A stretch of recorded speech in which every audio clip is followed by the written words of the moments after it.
আসসালামু আলাইকুম। আমি doctor Saiful Islam Saif, consultant sonologist and intervention ultrasound specialist. দূরেও কাছে আমার যে সকল শুভাকাঙ্ক্ষীরা আমার অনলাইনে বিভিন্ন কেস দেখে থাকেন, সেটা থেকে শিখেন, সচেতন হন, সবাইকে আন্তরিক শুভেচ্ছা ও অভিনন্দন। আপনারা জানেন যে আমি ঢাকায় নিয়মিত প্রতি মাসে 2 দিন চেম্বার করি। তো ইনশাল্লাহ এই মাসের 12 তারিখ মানে 12ই আগস্ট বুধবার আমি সকাল 10টা থেকে দুপুর 3টা পর্যন্ত চেম্বার করব। এখন আমরা সেখানে আল্ট্রাসাউন্ড কি করব, সেখানে আমরা সব বয়সী সব পেশেন্টের জেনারেল আল্ট্রাসোনোগ্রাম, তারপর ভাস্কুলার আল্ট্রাসোনোগ্রাম, তারপরে প্রেগনেন্সির সকল ধরনের আল্ট্রাসোনোগ্রাম, পাশাপাশি ইন্টারভেনশন আল্ট্রাসাউন্ডের মাধ্যমে মূলত এফএনএসি, বায়োপসি, তারপরে বিভিন্ন জয়েন্ট, পেটের পানি, বুকের পানি, রেসপিরেশনস, পাশাপাশি এটা থেরাপিটিকও হতে পারে, ডায়াগনস্টিক পারপাসও হতে পারে।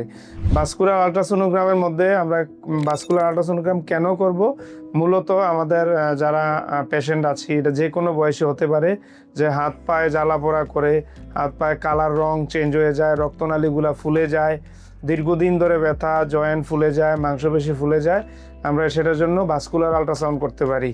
এমএসকে আল্ট্রাসাউন্ড আমরা কেন করব, মাংসপেশির যদি কোনো অংশ ফুলে যায়, জয়েন্টের কোনো অংশ ফুলে গেলে, টেন্ডনের কোনো অংশ ফুলে গেলে আমরা এমএসকে আল্ট্রাসাউন্ড করাবো।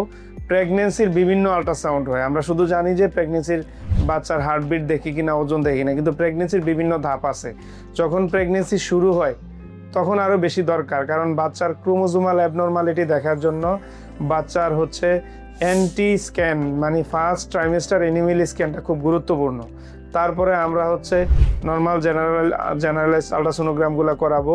এনিমেল স্ক্যান টাইম কখন, সাধারণত আমরা 18 থেকে 24 সপ্তাহ বলে থাকি, কিন্তু ইউজুয়ালি 20 থেকে 24 হলে খুবই ভালো হয়, স্ক্যানিংটা ভালো হয়।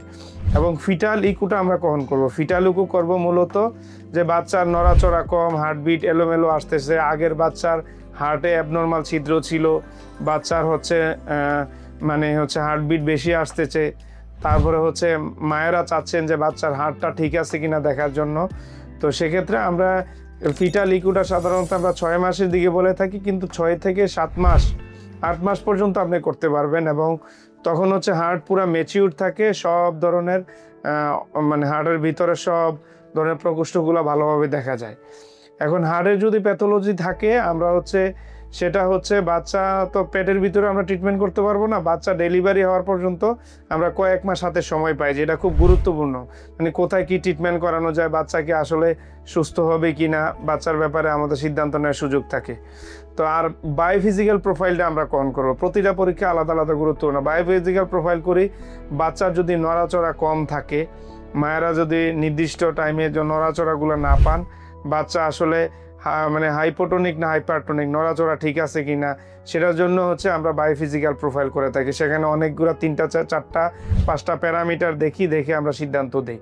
তারপরে আমরা অবস্টেট্রিক্যাল ডপলার কখন করব, বাচ্চার যদি ওজন কম আসে, বাচ্চা যদি বয়সের তুলনায় ছোট মনে হয়, বাচ্চার ওজনটা নির্দিষ্ট পরিমাণ ঠিক আছে কিনা, বাচ্চার শরীরে রক্ত চলাচল নির্দিষ্ট পরিমাণে যাচ্ছে কিনা, সেটার জন্য আমরা অবস্টেট্রিক্যাল বা প্রেগনেন্সি ডপলার করব। তো ইনশাল্লাহ এই সবগুলা স্ক্যানিং আমরা নোয়াখালীতে তো আপনারা আমাকে প্রতিদিনই পাচ্ছেন। এটার পাশাপাশি মাসে 2 দিন, আপাতত মাসে 2 দিন, মাসে ধরেন সাপোজ 4টা বুধবার, তাহলে আমি দ্বিতীয় বুধবার এবং চতুর্থ বুধবার, এটা তারিখে হিসাব করলে হবে না, আপনার হিসাব করতে হবে দ্বিতীয় বুধবার আর চতুর্থ বুধবার আমি ঢাকা চেম্বার করব। এখন যদি মাসে 5টা বুধবারও পড়ে, তাহলে আপনি অনলাইনে চোখ রাখবেন, 2টা বুধবার আমি মাস্ট করব, 3টা না। তো সেক্ষেত্রে কোন বুধবার এটা জেনে নেবেন। এবং অনেকে প্রায়শই ঢাকার পেশেন্টরা ফোন দিয়ে বলেন যে স্যার টেস্টের প্রাইস কত। আসলে কোয়ালিটির কোনো প্রাইস হয় না। আপনি যদি ভালো একটা টেস্ট করতে যান, আপনি যদি নোয়াখালীতে আসেন, আমি ঢাকায় কেন চেম্বার শুরু করলাম, যেন রোগীরা অধিক খরচ করে নোয়াখালীতে না আসে। নোয়াখালীতে কিন্তু আমি খুব কম দামে করাইতে পারবো না, কাছাকাছি দামে আপনার করতে হবে। তো বিষয়টা প্রাইস না, হয়তো আপনি 200 টাকা ডিসকাউন্ট পেলেন, এটার চেয়ে কি ভালো না যে আপনি সবচেয়ে ভালো রিপোর্টটা নিতে পারলেন? তা আমি আপনাদেরকে রিকোয়েস্ট করব যে স্যার, প্রাইস অবশ্যই ফ্যাক্ট, কারণ গরিব মানুষরা কিভাবে টেস্ট করাবে, সেক্ষেত্রে আপনাদের আসলে রিজনেবল প্রাইসটাই রাখার চেষ্টা করব, বা আমি প্রতিষ্ঠানকে রিকোয়েস্ট করব যেন রিজনেবল প্রাইসটা রাখে। তবে আমি এতটুকু আপনাকে আশ্বাস দিতে পারি যে আমার কাছে আপনি আলট্রাসোনোগ্রাম করানোর পরে, কোনো ইন্টারভেনশন করানোর পরে আপনি মানে আশ্বস্ত হবেন যে আপনি পরবর্তীতে স্ক্যানিংগুলো আমার কাছে করবেন এবং আপনি আপনার আত্মীয় স্বজনকে আপনি রেফার করবেন। কারণ এটাই হচ্ছে এখন যে পেশেন্টগুলো আসতেছে, যেমন গতকাল একজন পেশেন্ট ফোন দিয়েছে যে তার এক আত্মীয়কে আমার কাছে সামনে চেম্বারে পাঠাবেন আলট্রাসোনোগ্রাম করানোর জন্য, এবং আমি আলট্রাসোনোগ্রামের পরে আমি ইউজুয়ালি হচ্ছে রোগীদের একটা কমপ্লেন থাকে যে ডাক্তাররা কোনো কিছুই বলে না। তো আমি চেষ্টা করি ওই সময়ের মধ্যে আপনাকে একটু, আমি যা যা পেয়েছি আপনাকে একটু ব্যাখ্যা করার, এবং সেই অনুযায়ী যদি মনে হয় যে আপনি, মানুষের একটা দ্বিধা থাকে যে কি সমস্যা কোন ডাক্তার দেখানো যায়, যেমন আপনি কিডনি পাথর পেলে আপনি অবশ্যই আপনি কোনো লিভার বিশেষজ্ঞকে দেখাবেন না, আপনি ইউরোলজিস্ট দেখাবেন। তো এই রাস্তাগুলো আমি চেষ্টা করি একটু একটু করে দেখাই দেওয়ার। স্পেসিফিক কোনো ডক্টরের নাম না, মানে কোন স্পেশালিস্টের ডক্টর দেখাবেন ওইটাও আমি একটু পরামর্শ দেওয়ার চেষ্টা করি, এবং এটা সম্পূর্ণ ফ্রিতে। তো ভালো থাকবেন, আমার জন্য দোয়া করবেন। ঢাকায় যারা ভবিষ্যতে প্ল্যান করতেছেন আলট্রাসোনোগ্রাম করাবেন, আমার কথা হচ্ছে যে আপনি আসেন, স্ক্যানিং করে যান, পরবর্তীতে আপনি সিদ্ধান্ত নিতে পারবেন যে নেক্সট আলট্রাসোনোগ্রামগুলো আপনি আমার কাছে করাবেন কিনা। ভালো থাকবেন, আল্লাহ হাফেজ, আসসালামু আলাইকুম। Dark and dark, like holography. Thank you,